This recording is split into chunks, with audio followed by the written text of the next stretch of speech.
আমার প্রিয় শায়েখ আরিফ বিল্লাহ হাকিমুন নফস মুফতি মুস্তাকুন নবী দামাত বরকাতুহুম আলিয়া শায়েখ কোরআনের খতমকে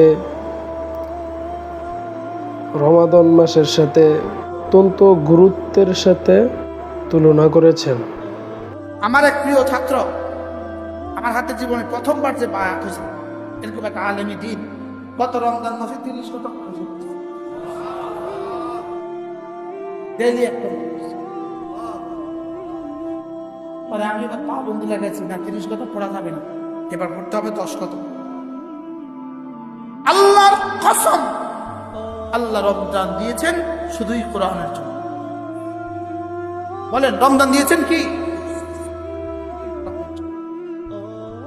দিনের বেলায় সিয়াম, রাতের বেলায় কিয়াম, বাকি সময় তিলাওয়াত, রাতের বেলায় তাহাজ্জুদ, আর দিনের বেলায় তিলাওয়াত, রাতের বেলায় তিলাওয়াত, আর জিকির ও আজকার ও ইস্তিগফার। সুবহানাল্লাহ।